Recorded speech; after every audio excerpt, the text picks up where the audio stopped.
ধুর বাবা, বৃষ্টি মাসির যে কি এত দুঃখ হয়েছে জানি না, প্রত্যেক দিনই যেন কান্না করতে হচ্ছে। কোথাও যে ঘুরতে যাব সেখানেও বৃষ্টি। তো যাই হোক, তো হ্যালো এভরিওয়ান, আমি দিয়া আমার নতুন একটি ব্লগে তোমাদের সকলকে জানাই স্বাগত। তো সকালবেলায় ঘুম থেকে উঠে আমার একটা বড় দায়িত্বর কাজ ছিল।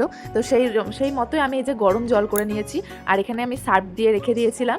এবার গরম জলটা ঢেলে ভালো মতো মিশিয়ে হাতে করে বালতি নিয়ে চলে গেলাম রাস্তায়। কেন বলো তো?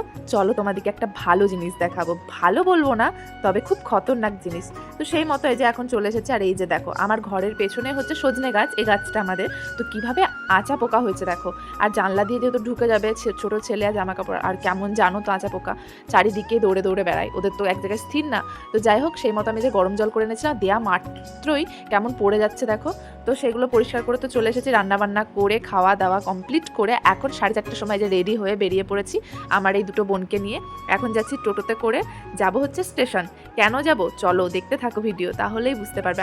রাস্তায় এই যে কিসের মিছিল বেরিয়েছিল, তার জন্য পুরো রাস্তা মানে কি বলবো ভিড়, তাই আমাদেরকে ঘুরিয়ে ঘুরিয়ে নিয়ে এলো, অনেকটা অনেকটা দেরি হয়ে গেছিলো। তো এই যে আমরা এখন চলে এসেছি স্টেশন। তো চলো, পার করতে না করতেই ট্রেন ঢুকে পড়েছে।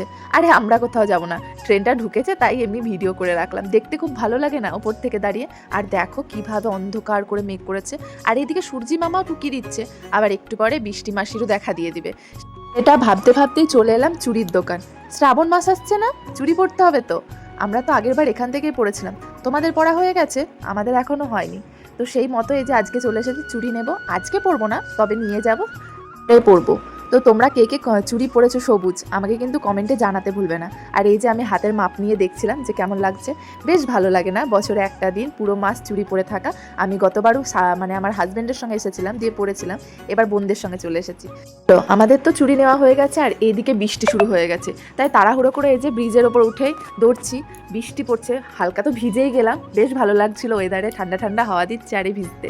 অনেক দিন পর ভিজলাম, আর দেখতে কত সুন্দর লাগছে দেখো তো চারিদিকটা, খুবই ভালো লাগছে। তো যখন কলেজে পড়তাম, যখন টিউশনি পড়তে আসতাম, বন্ধু বান্ধবদের সঙ্গে স্টেশনে আসতাম, বেশ এই জায়গাটায় বসে গল্প করতাম, ঘুরে বেড়াতাম, বেশ ভালো লাগতো সেই সব দিনগুলো। এখন আর হয়ই না, তাও আজকে এসেছি, কত ভালো লাগছে। মাঝে সাঝে এরকম ঘুরতে বেড়ালে না খুবই ভালো লাগে।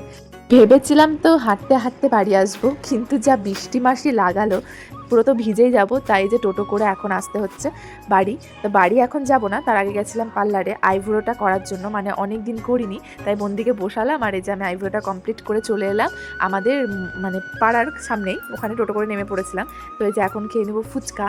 তো আমি প্রায় অনেক দিন পর ফুচকা খাচ্ছি, মানে বেরোনোই হয় না, তার মধ্যে বেরোবো বেরোবো করি। আর এইদিকে প্রত্যেকটা দিন বৃষ্টির জন্য তো বেরোনোই হচ্ছিল না। তো আজকে ফাইনালি যখন দেখলাম বৃষ্টি থেমে গেছে, তখন ভাবলাম যে চল ফুচকা খেয়ে নিই। ফুচকা খাওয়ার পর এই যে চলে এসেছি মেহেন্দি নিতে, হাতে একটু মেহেন্দি দিব ভাবলাম। মানে ভালো লাগে, সবুজ চুড়ি পরবো, মেহেন্দি পরবো, শখ মানুষের যেটা।